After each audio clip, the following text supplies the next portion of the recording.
Transition procedures have been established with Ridgewood High School. Initially, we had a little glitch. Because we're no longer a part of LASIK, that information sharing piece was an area of concern, but I think that was worked out in a matter of about 7 hours. We were able to share our Embrace system with them and get them logins created so that they can access student information to prep for those 8th grade transition meetings.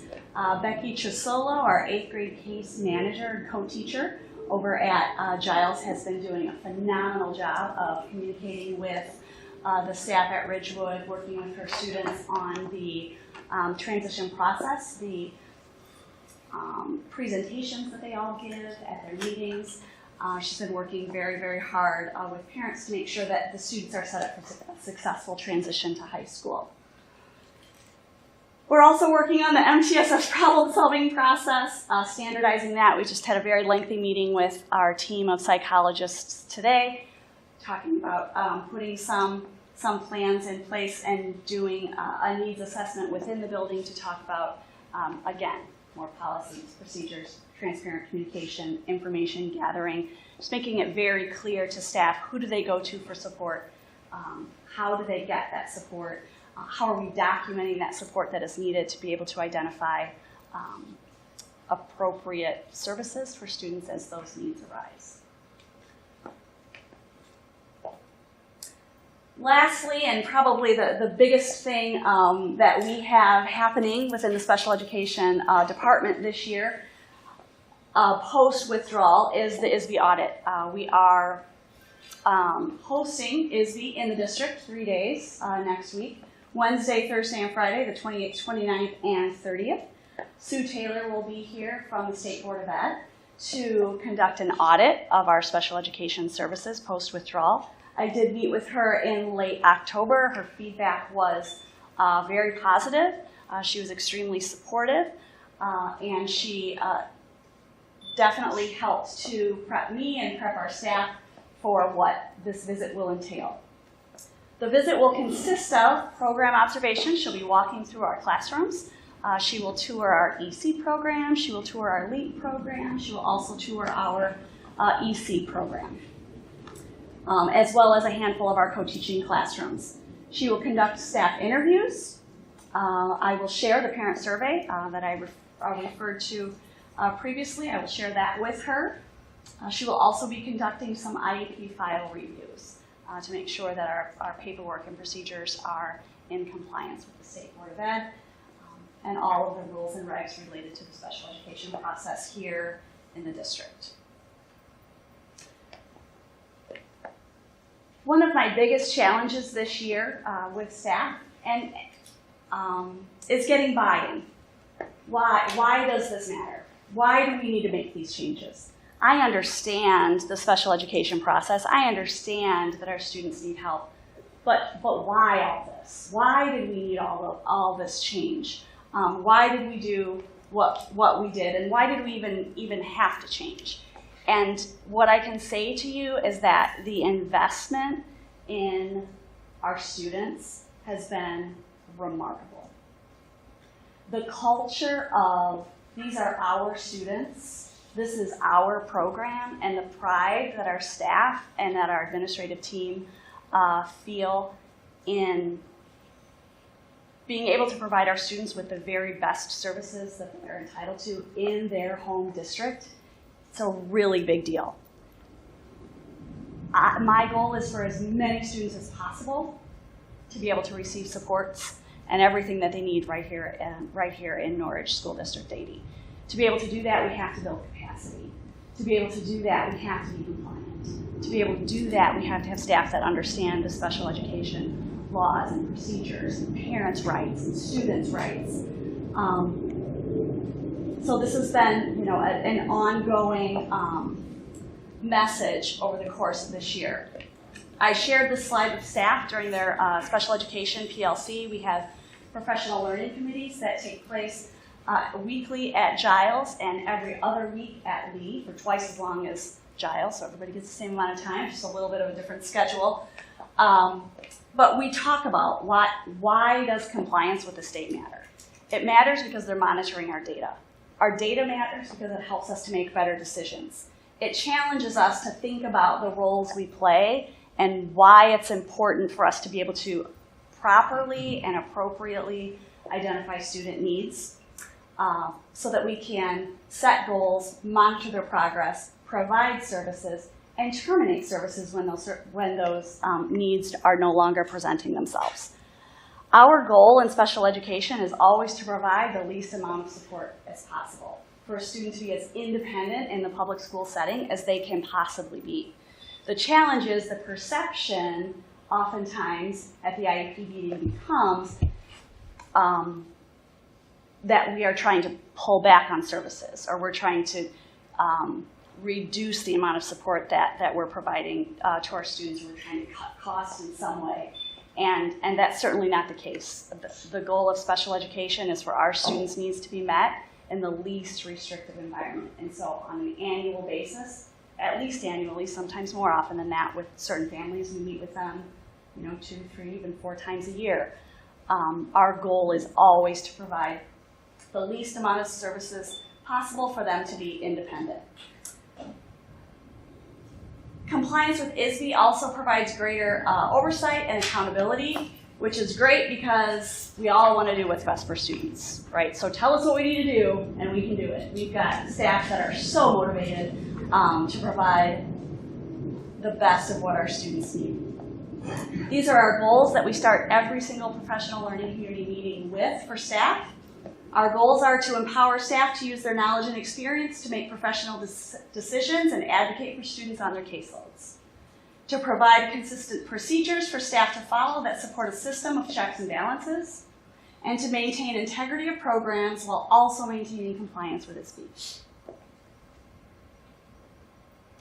We will accomplish this by ongoingly reviewing, look how far we've come. It feels good. It feels good to see that growth. It feels good to see that list, right? That list is not an exhaustive list. We could have made slides and slides and slides of everything that the team has done, but the font could only be so big and I can only talk so long, so I don't want to bore you, but it's just such a celebration. I can't tell you how proud I am of my team.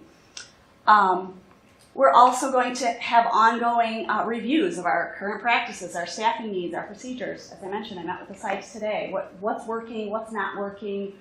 We're about halfway through the year. What do we need to fix? What can we do better? We can always do better. And then also previewing next steps based on the input from staff feedback, the ISB site visit, the Board of Education, parents. We can always do better based on that feedback. I think when I was here the first time, I talked about how coming in as the first director in Norwich felt a little bit like flying an airplane or building an airplane while you were flying it. I used that analogy, so I thought it was appropriate to put an airplane at the top of this slide. But it's a great celebration of how far we've come. Staff know their roles. They know the resources that are available. My goals have been explicitly clear to them. I have extremely high expectations for staff, and they are meeting those needs. Clearly defined expectations and accountability through the evaluation process. Couldn't ask for more, but it's, the Danielson model and the framework that's provided is very specific. And so we go through that item by item by item, and I provide that coaching and feedback. Along with the ongoing professional development, coaching, and communication. And this was the quote that we ended on last week as a staff. And suddenly you know it's time to start something new and trust the magic of new beginnings. And it may not seem like magic to you, but from where we've come, it really is. It's a magical feeling. It's something that I'm really proud of, and I just so appreciate the support of the district and my team and all of my staff within the program. We work with some great students. We get to do amazing things each and every day, and I couldn't be more grateful. So thank you. Any questions? Great, thank you. I have a quick question. I know that something that you had touched on at the last, when you were here last time, was about going out and visiting the other schools where the children whose needs we can't meet in this district. Sure. Have those meetings, have you started with those, or is there a plan to start with them, and working with how to like monitor their progress and where they need to be, so that if the opportunity to set them down and bring them back into the homeschool? Great question. I am in constant communication with the case managers of students that are placed at private day facilities. We do get regular updates from staff via email, via reports. We often get incident reports. We get attendance on a monthly basis. So I am able to, from a distance, keep abreast of their progress and how they're doing.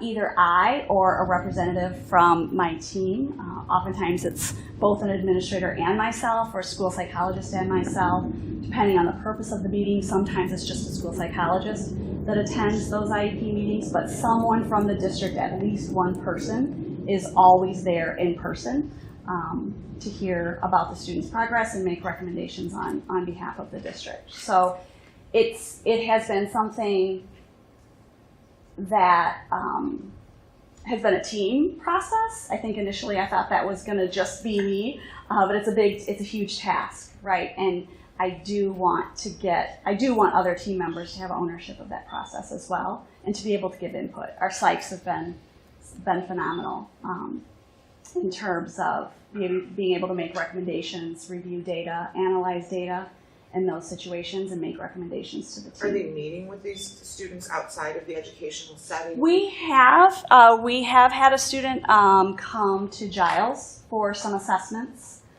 We haven't had any students return to Lee for that purpose, but every case is so different. Absolutely. No, I was leaning more towards, having somebody, as somebody who sat in on these meetings, and having a professional come in who doesn't know my child or doesn't know the situation, Right. and then come in and make recommendations is kind of... That's very different, yes. And so to have somebody who's getting, making that connection to the family in some kind of way to know what's, keeping a pulse on what that child is going through with the educational placement, so on and so forth, to then be able to make more meaningful recommendations. Absolutely. At the IEP meetings. Absolutely. That's kind of where I was Yes, going. and I think fortunately we have ended up being involved on a greater level beyond just myself, which I think is positive. Any other questions? Great, thank you. Dr. Mellon.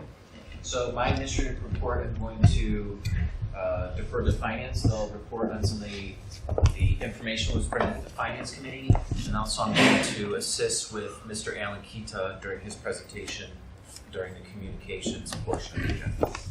Great, thank you.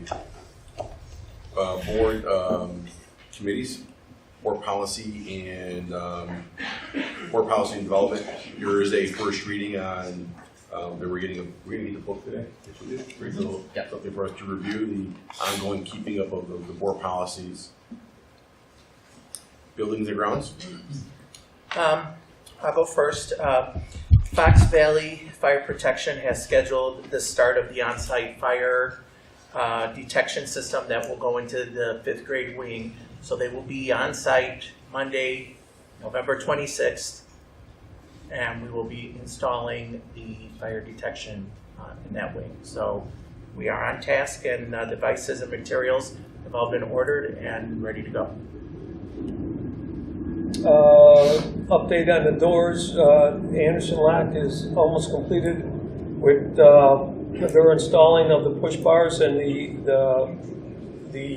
locks that are needed on here. It's pretty much done. The window is in. If you notice the tape along the door when you come in, there's actually a window behind there, so that is done and completed on that. And I guess we just have the filament left for the glass on that.